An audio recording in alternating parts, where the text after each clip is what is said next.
नमस्कार। रोचक कहानियां चैनल में आपका स्वागत है। आज सुनिए मुंशी प्रेमचंद जी की कहानी ईदगाह। रमजान के पूरे 30 रोजों के बाद ईद आई है। कितना मनोहर, कितना सुहावना प्रभाव है। वृक्षों पर अजीब हरियाली है, खेतों में कुछ अजीब रौनक है, आसमान पर कुछ अजीब लालिमा है। आज का सूर्य देखो कितना प्यारा, कितना शीतल है, यानी संसार को ईद की बधाई दे रहा है। गांव में कितनी हलचल है। ईदगाह जाने की तैयारियां हो रही हैं। किसी के कुर्ते में बटन नहीं है, पड़ोस के घर में सुई धागा लेने दौड़ा जा रहा है। किसी के जूते कड़े हो गए हैं, उनमें तेल डालने के लिए तेली के घर पर भागा जाता है। जल्दी जल्दी बैलों को सानी पानी दे दें, ईदगाह से लौटते लौटते दोपहर हो जाएगी। 3 कोस का पैदल रास्ता, फिर सैकड़ों आदमियों से मिलना भेंटना, दोपहर के पहले लौटना असंभव है। लड़के सबसे ज्यादा प्रसन्न हैं। किसी ने एक रोजा रखा है, वह भी दोपहर तक, किसी ने वह भी नहीं, लेकिन ईदगाह जाने की खुशी उनके हिस्से की चीज है। रोजे बड़े बूढ़ों के लिए होंगे, इनके लिए तो ईद है। रोज ईद का नाम रटते थे, आज वह आ गई। अब जल्दी पड़ी है कि लोग ईदगाह क्यों नहीं चलते। इन्हें गृहस्थी की चिंताओं से क्या प्रयोजन। सेवैयों के लिए दूध और शक्कर घर में है या नहीं, इनकी बला से ये तो सेवैयां खाएंगे। वह क्या जाने कि अब्बाजान क्यों बदहवास चौधरी कायमली के घर दौड़े जा रहे हैं। उन्हें क्या खबर कि चौधरी आंखें बदल लें तो यह सारी ईद मुहर्रम हो जाए। उनकी अपनी जेबों में तो कुबेर का धन भरा हुआ है। बार बार जेब से अपना खजाना निकालकर गिनते हैं और खुश होकर फिर रख लेते हैं। महमूद गिनता है, 1 2 10 12, उसके पास 12 पैसे हैं। मोहसिन के पास 1 2 3 8 9 15 पैसे हैं।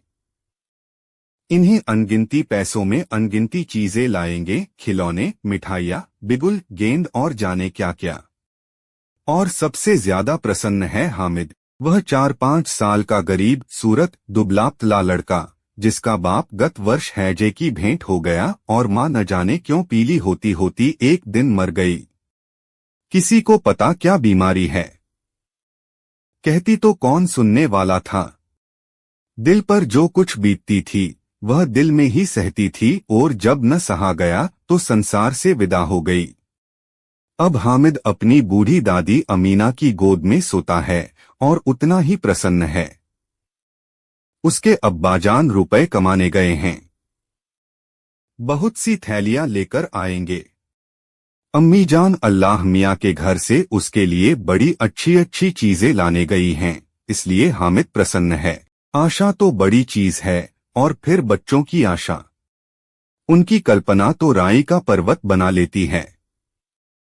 हामिद के पाँव में जूते नहीं हैं, सिर पर एक पुरानी धुरानी टोपी है जिसका गोटा काला पड़ गया है, फिर भी वह प्रसन्न है। जब उसके अब्बाजान थैलियां और अम्मीजान नियामतें लेकर आएंगी तो वह दिल से अरमान निकाल लेगा। तब देखेगा मोहसिन, नूरे और सम्मी कहां से उतने पैसे निकालेंगे। अभागिन अमीना अपनी कोठरी में बैठी रो रही है। आज ईद का दिन, उसके घर में दाना नहीं। आज आबिद होता तो क्या इसी तरह ईद आती और चली जाती। इस अंधकार और निराशा में वह डूबी जा रही है। किसने बुलाया था इस निगोड़ी ईद को। इस घर में उसका काम नहीं, लेकिन हामिद, उसे किसी के मरने जीने से क्या मतलब। उसके अंदर प्रकाश है, बाहर आशा। विपत्ति अपना सारा दलबल लेकर आए, हामिद की आनंदभरी चितवन उसका विध्वंस कर देगी। हामिद भीतर जाकर दादी से कहता है, तुम डरना नहीं अम्मा, मैं सबसे पहले आऊंगा। बिल्कुल न डरना। अमीना का दिल कचोट रहा है। गांव के बच्चे अपने अपने बाप के साथ जा रहे हैं। हामिद का बाप अमीना के सिवा और कौन है। उसे कैसे अकेले में ले जाने दे। उस भीड़ भाड़ से बच्चा कहीं खो जाए तो क्या हो? नहीं, अमीना उसे यूं न जाने देगी। नन्ही सी जान, 3 कोस चलेगा कैसे? पैर में छाले पड़ जाएंगे। जूते भी तो नहीं हैं। वह थोड़ी थोड़ी दूर पर उसे गोद में ले लेती, लेकिन यहाँ सेवैया कौन पकाएगा?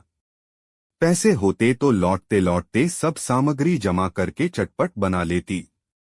यहाँ तो घंटों चीजें जमा करते लगेंगे। मांगे का ही तो भरोसा ठहरा। उस दिन फहीमन के कपड़े सिले थे, 8 आने पैसे मिले थे। उस अठन्नी को ईमान की तरह बचाती चली आती थी इसी ईद के लिए, लेकिन कल ग्वालन सिर पर सवार हो गई तो क्या करती? हामिद के लिए कुछ नहीं है तो 2 पैसे का दूध तो चाहिए ही। अब तो कुल 2 आने पैसे बच रहे हैं। 3 पैसे हामिद की जेब में, 5 अमीना के बटवे में। यही तो बिसात है, और ईद का त्योहार अल्लाह ही बेड़ा पार लगावे। धोबन और नाइन और मेहतरानी और चुड़िहारिन सभी तो आएंगी। सभी को सेवैया चाहिए और थोड़ा किसी को आंखों नहीं लगता। किस किस से मुंह चुराएगी? और मुंह क्यों चुराए? साल भर का त्योहार है। जिंदगी कैरियत से रहे, उनकी तकदीर भी तो उसी के साथ है। बच्चे को खुदा सलामत रखे, ये दिन भी कट जाएंगे। गांव से मेला चला और बच्चों के साथ हामिद भी जा रहा था। कभी सबके सब दौड़कर आगे निकल जाते, फिर किसी पेड़ के नीचे खड़े होकर साथ वालों का इंतजार करते। यह लोग क्यों इतना धीरे धीरे चल रहे हैं? हामिद के पैरों में तो जैसे पर लग गए हैं। वह कभी थक सकता है? शहर का दामन आ गया। सड़क के दोनों ओर अमीरों के बगीचे हैं। पक्की चारदीवारी बनी हुई है। पेड़ों में आम और लीचियां लगी हुई हैं। कभी कभी कोई लड़का कंकड़ी उठाकर आम पर निशान लगाता है। माली अंदर से गाली देता हुआ निकलता है। लड़के वहां से 1 फरलांग पर हैं। खूब हंस रहे हैं। माली को कैसा उल्लू बनाया है। बड़ी बड़ी इमारतें आने लगीं। यह अदालत है, यह कॉलेज है, यह क्लब घर है। इतने बड़े कॉलेज में कितने लड़के पढ़ते होंगे? सब लड़के नहीं हैं जी, बड़े बड़े आदमी हैं। सच, उनकी बड़ी बड़ी मूछें हैं। इतने बड़े हो गए, अभी तक पढ़ने जाते हैं। न जाने कब तक पढ़ेंगे और क्या करेंगे इतना पढ़कर। हामिद के मदरसे में 2-3 बड़े बड़े लड़के हैं, बिल्कुल 3 कौड़ी के। रोज मार खाते हैं, काम से जी चुराने वाले। इस जगह भी उसी तरह के लोग होंगे और क्या। क्लब घर में जादू होता है। सुना है यहां मुर्दों की खोपड़ियां दौड़ती हैं और बड़े बड़े तमाशे होते हैं, पर किसी को अंदर नहीं जाने देते। और वहां शाम को साहब लोग खेलते हैं। बड़े बड़े आदमी खेलते हैं, मूछो दाढ़ी वाले। और मेमे भी खेलती हैं। सच, हमारी अम्मा को यह दे दो, क्या नाम है, बैट, तो उसे पकड़ ही न सकें। घुमाते ही लुढ़क जाए। महमूद ने कहा, हमारी अम्मी जान का तो हाथ कांपने लगे, अल्लाह कसम।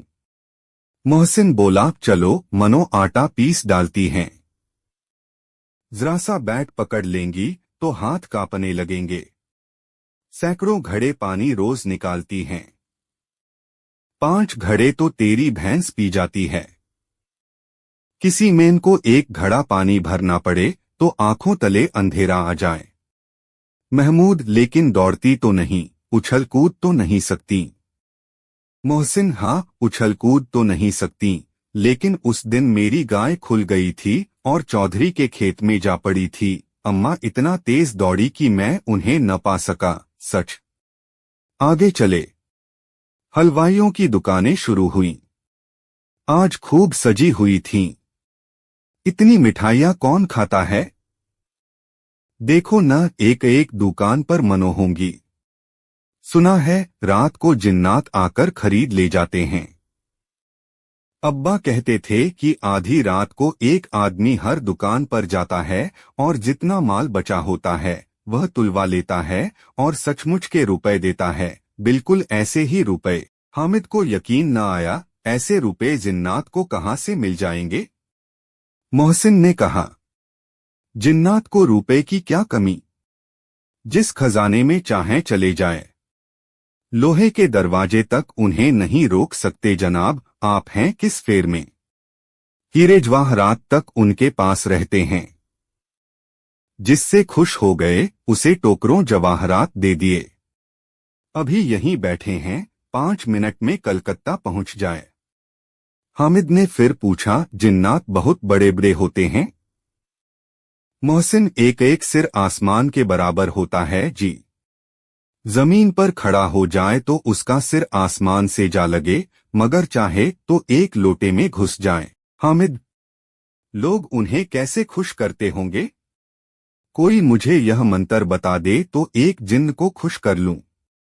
मोहसिन, अब यह तो मैं नहीं जानता, लेकिन चौधरी साहब के काबू में बहुत से जिन्नात हैं। कोई चीज चोरी जाए, चौधरी साहब उसका पता लगा देंगे और चोर का नाम बता देंगे। जुमराती का बछवा उस दिन खो गया था। 3 दिन हैरान हुए, कहीं न मिला, तब झक मारकर चौधरी के पास गए। चौधरी ने तुरंत बता दिया, मवेशी खाने में है, और वहीं मिला। जिन्नात आकर उन्हें सारे जहान की खबर दे जाते हैं। अब उसकी समझ में आ गया कि चौधरी के पास क्यों इतना धन है और क्यों उनका इतना सम्मान है। आगे चले। यह पुलिस लाइन है।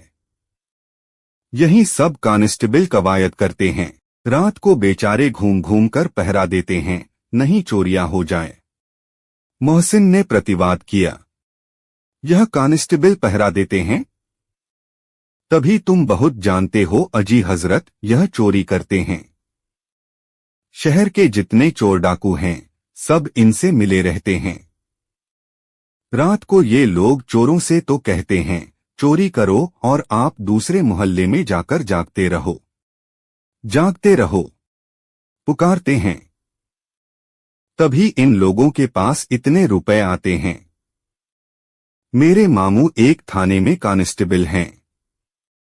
20 रुपया महीना पाते हैं, लेकिन 50 रुपए घर भेजते हैं।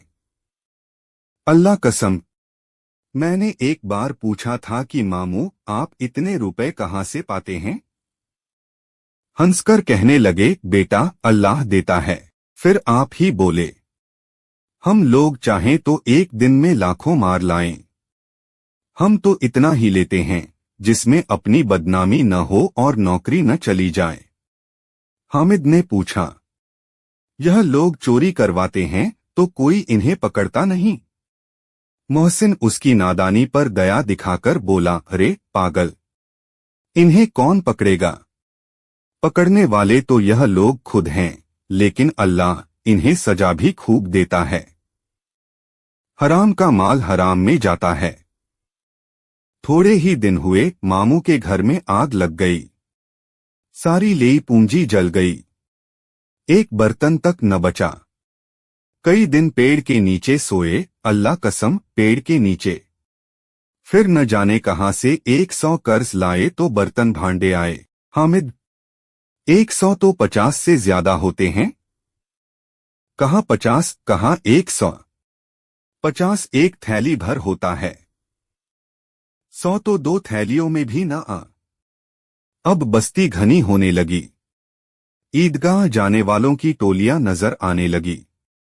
एक से एक भड़कीले वस्त्र पहने हुए। कोई इक्के तांगे पर सवार, कोई मोटर पर, सभी इत्र में बसे, सभी के दिलों में उमंग।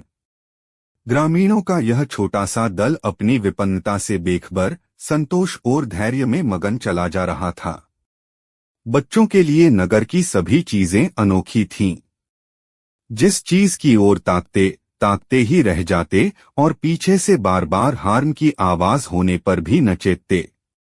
हामिद तो मोटर के नीचे जाते जाते बचा। सहसा ईदगाह नजर आई। ऊपर इमली के घने वृक्षों की छाया है। नीचे पक्का फर्श है, जिस पर जाजम बिछा हुआ है, और रोजेदारों की पंक्तियां एक के पीछे एक न जाने कहां तक चली गई हैं, पक्की जगत के नीचे तक, जहां जाजम भी नहीं है। नए आने वाले आकर पीछे की कतार में खड़े हो जाते हैं। आगे जगह नहीं है। यहां कोई धन और पद नहीं देखता।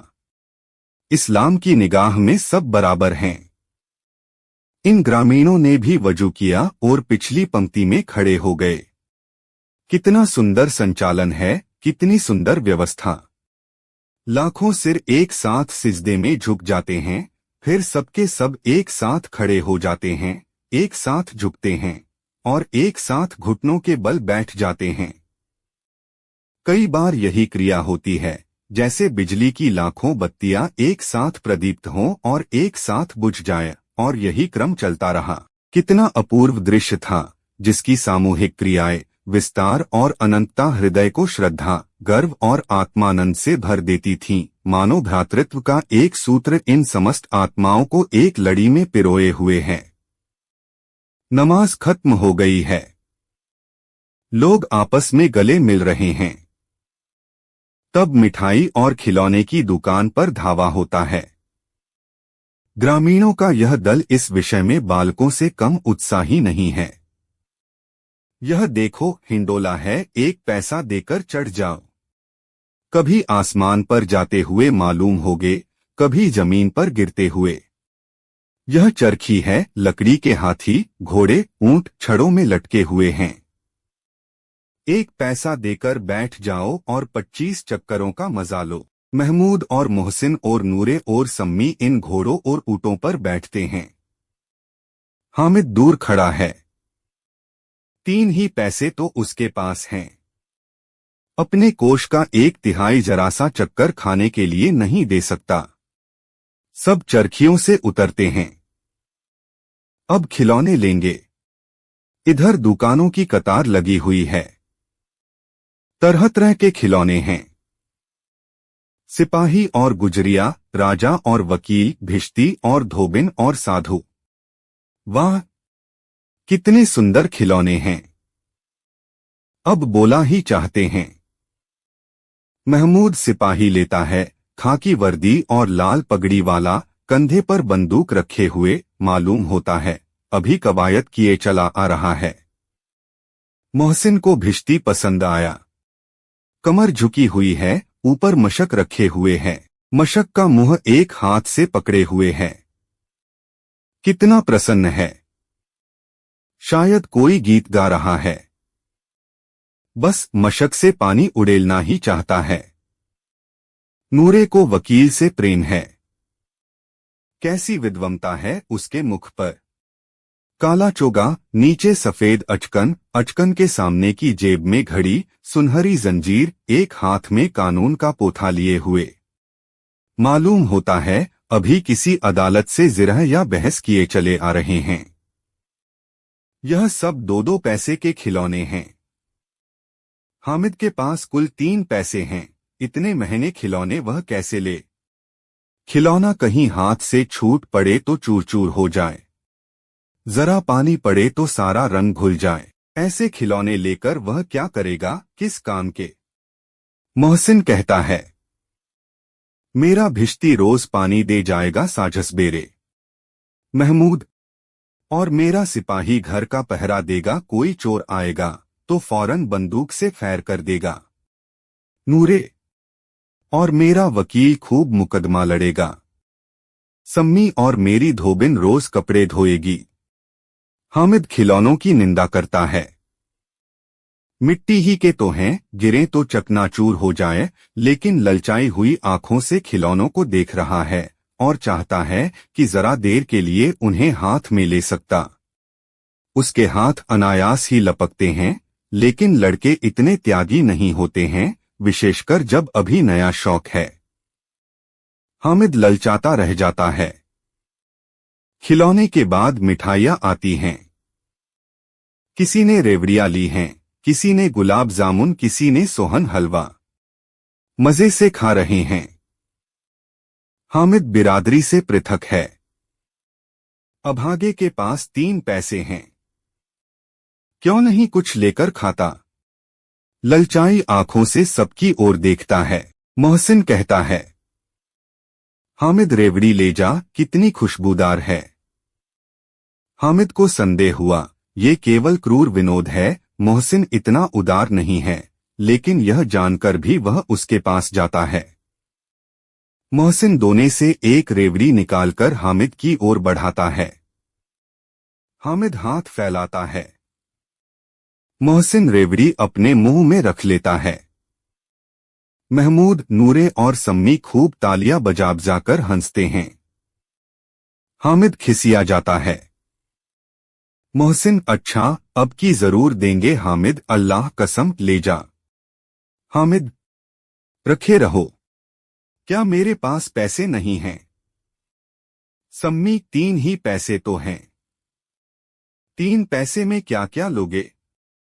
महमूद, हमसे गुलाब जामुन ले जाओ। हामिद, मोहमिन बदमाश है। हामिद, मिठाई कौन बड़ी नेमत है।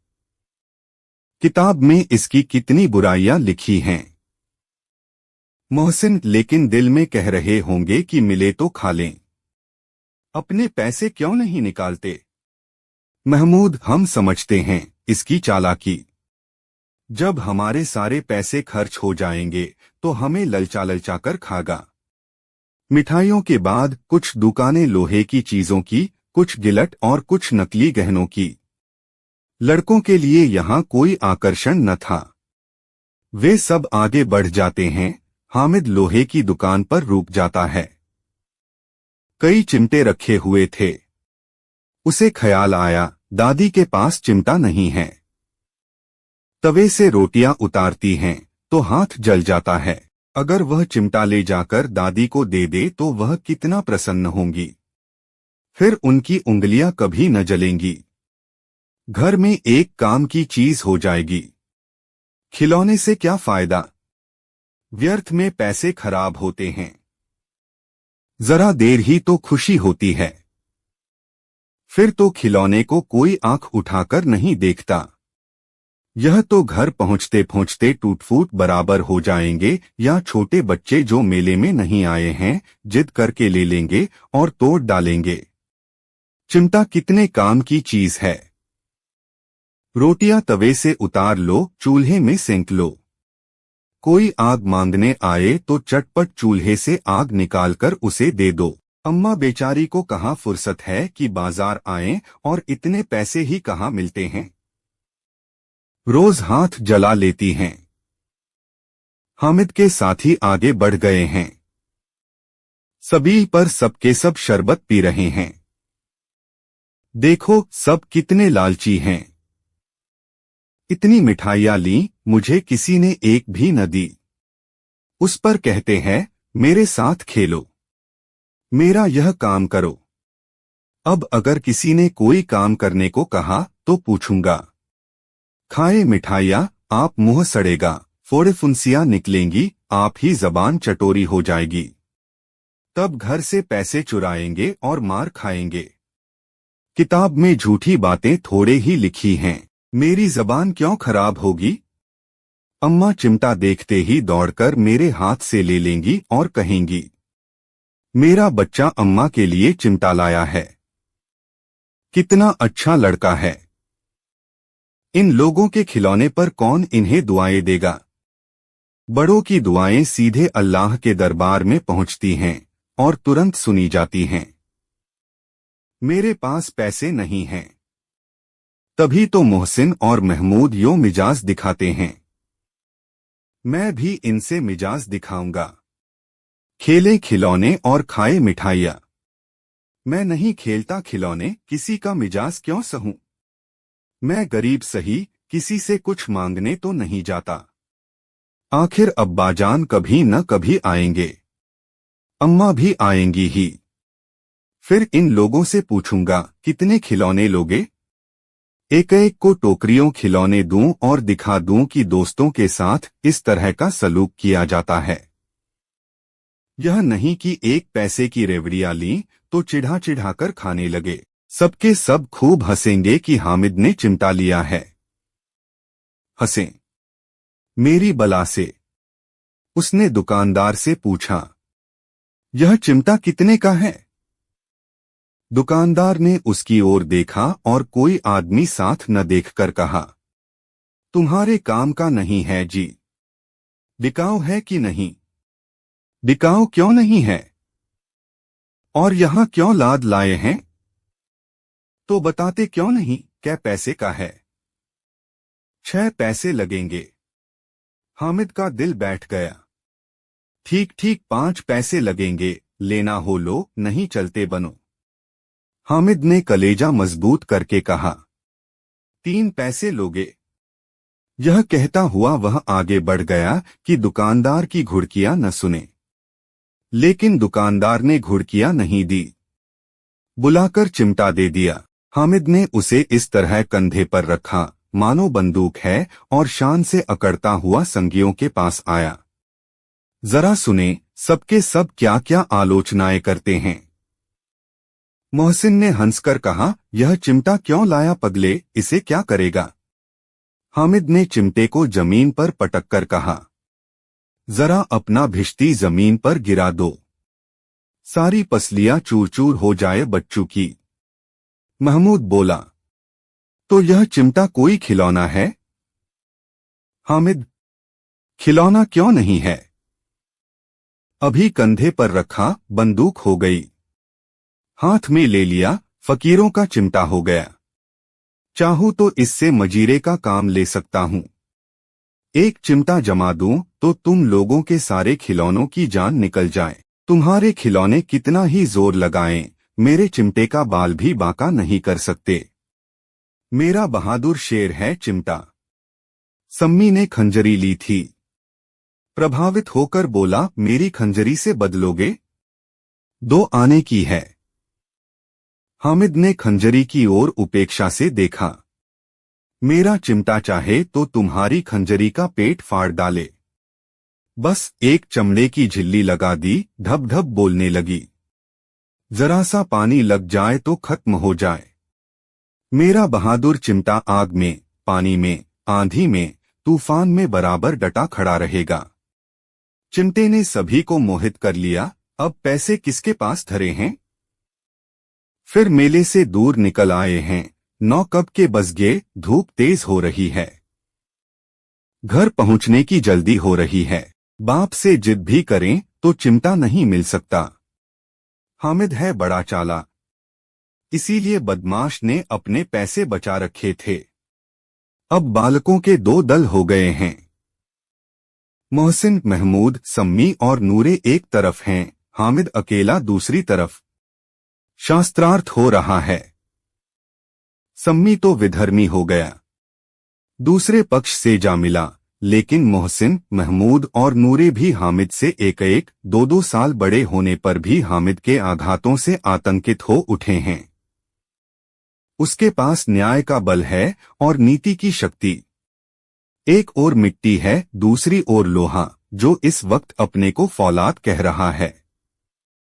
वह अजेय है, घातक है। अगर कोई शेर आ जाए तो मियाँ भिश्ती के छक्के छूट जाए, मियाँ सिपाही मिट्टी की बंदूक छोड़कर भागें, वकील साहब की नानी मर जाए, चोगे में मुंह छिपाकर जमीन पर लेट जाए। मगर यह चिमटा, यह बहादुर, यह रुस्तमे हिंद लपककर शेर की गर्दन पर सवार हो जाएगा और उसकी आंखें निकाल लेगा। मोहसिन ने एड़ी चोटी का जोर लगाकर कहा, अच्छा, पानी तो नहीं भर सकता। हामिद ने चिमटे को सीधा खड़ा करके कहा, भिश्ती को एक डांट बताएगा तो दौड़ा हुआ पानी लाकर उसके द्वार पर छिड़कने लगेगा। मोहसिन परास्त हो गया, पर महमूद ने कुमुक पहुंचाई। अगर बच्चा पकड़ जाए तो अदालत में बंधे बंधे फिरेंगे, तब तो वकील साहब के पैरों पड़ेंगे। हामिद इस प्रबल तर्क का जवाब न दे सका। उसने पूछा, हमें पकड़ने कौन आएगा? नूरे ने अकड़कर कहा, यह सिपाही बंदूक वाला। हामिद ने मुंह चिढ़ाकर कहा, यह बेचारे हम बहादुर रुस्तमे हिंद को पकड़ेंगे। अच्छा लाओ, अभी जरा कुश्ती हो जाए, इसकी सूरत देखकर दूर से भागेंगे। पकड़ेंगे क्या बेचारे? मोहसिन को एक नई चोट सूझ गई, तुम्हारे चिमटे का मुंह रोज आग में जलेगा। उसने समझा था कि हामिद लाजवाब हो जाएगा, लेकिन यह बात न हुई। हामिद ने तुरंत जवाब दिया, आग में बहादुर ही कूदते हैं जनाब, तुम्हारे यह वकील, सिपाही और भिश्ती लौंडियों की तरह घर में घुस जाएंगे। आग में कूदना वह काम है जो यह रुस्तमेहिंद ही कर सकता है। महमूद ने एक जोर लगाया, वकील साहब कुर्सी मेज पर बैठेंगे, तुम्हारा चिमटा तो बावर्ची खाने में जमीन पर पड़ा रहेगा। इस तर्क ने सम्मी और नूरे को भी सजीव कर दिया। कितने ठिकाने की बात कही है पट्टे ने। चिमटा बावर्ची खाने में पड़ा रहने के सिवा और क्या कर सकता है। हामिद को कोई फड़कता हुआ जवाब न सूझा, तो उसने धांधली शुरू की, मेरा चिमटा बावर्ची खाने में नहीं रहेगा।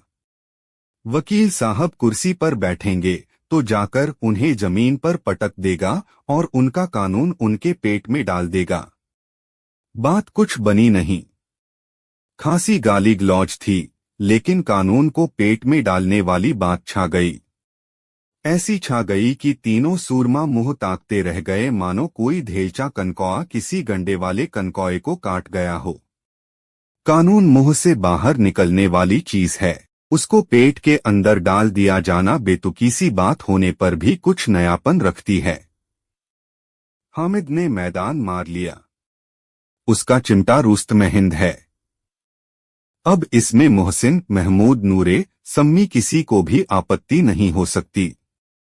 विजेता को हारने वालों से जो सत्कार मिलना स्वाभाविक है, वह हामिद को भी मिला। औरों ने 3-3, 4-4 आने पैसे खर्च किए, पर कोई काम की चीज न ले सके। हामिद ने 3 पैसे में रंग जमा लिया। सच ही तो है, खिलौनों का क्या भरोसा, टूट फूट जाएंगे। हामिद का चिमटा तो बना रहेगा बरसों। संधि की शर्तें तय होने लगीं। मोहसिन ने कहा, जरा अपना चिमटा दो, हम भी देखें। तुम हमारा भिश्ती लेकर देखो। महमूद और नूरे ने भी अपने अपने खिलौने पेश किए। हामिद को इन शर्तों को मानने में कोई आपत्ति न थी। चिमटा बारी बारी से सबके हाथ में गया और उनके खिलौने बारी बारी से हामिद के हाथ में आए। कितने खूबसूरत खिलौने हैं। हामिद ने हारने वालों के आंसू पोंछे। मैं तुम्हें चिढ़ा रहा था, सच।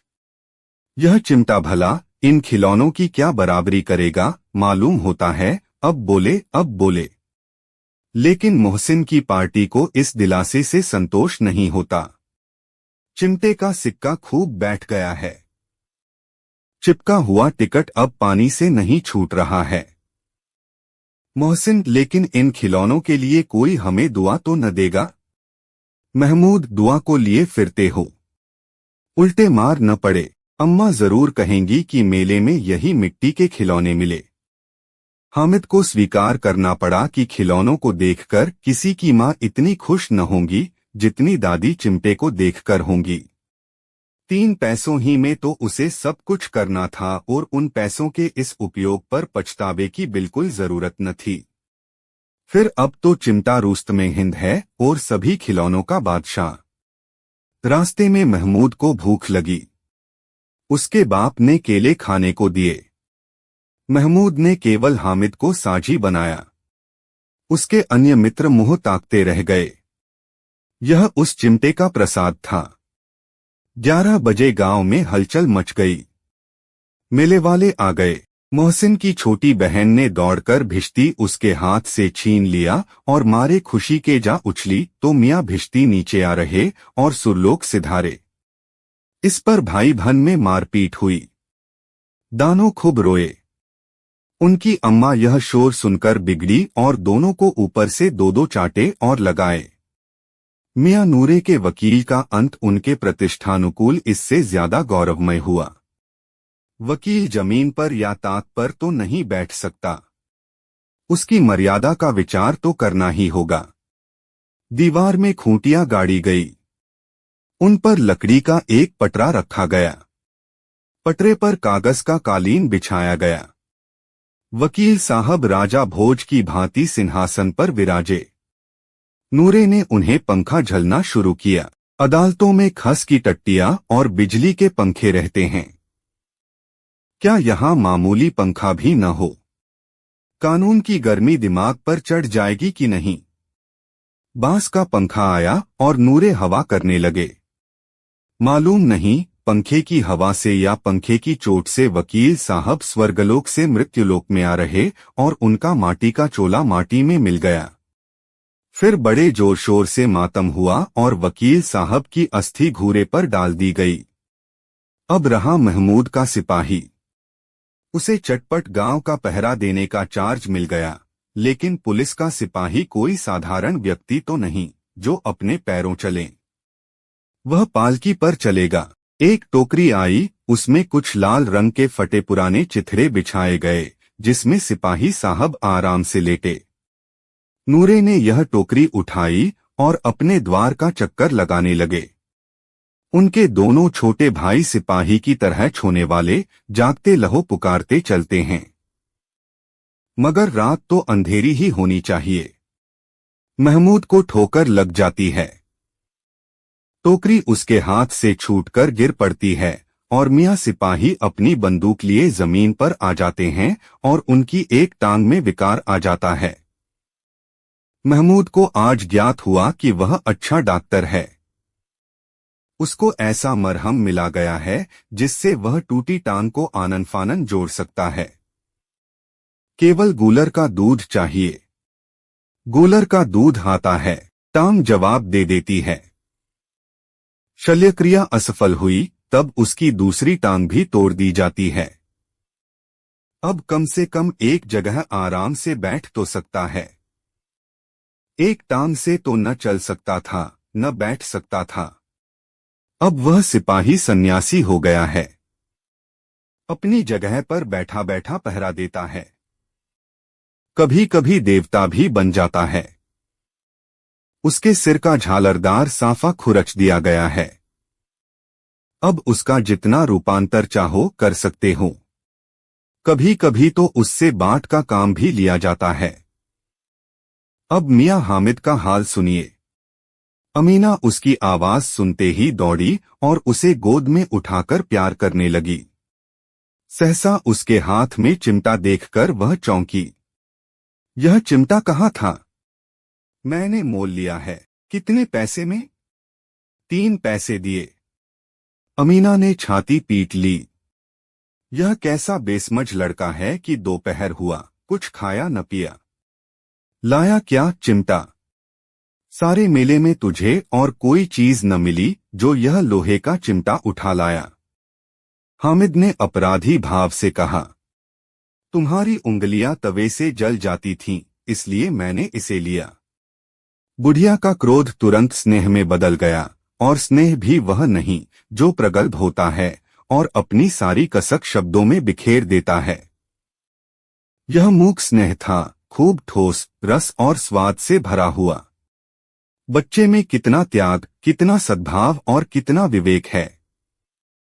दूसरों को खिलौने लेते और मिठाई खाते देखकर इसका मन कितना ललचाया होगा। इतना जब्त इससे हुआ कैसे? वहां भी इसे अपनी बुढ़िया दादी की याद बनी रही। अमीना का मन गदगद हो गया। और अब एक बड़ी विचित्र बात हुई। हामिद के इस चिमटे से भी विचित्र। बच्चे हामिद ने बूढ़े हामिद का पार्ट खेला था। बुढ़िया अमीना बालिका अमीना बन गई। वह रोने लगी। दामन फैलाकर हामिद को दुआएं देती जाती थी और आंसू की बड़ी बड़ी बूंदें गिराती जाती थी। हामिद इसका रहस्य क्या समझता? आप सुन रहे थे मुंशी प्रेमचंद की कहानी ईदगाह।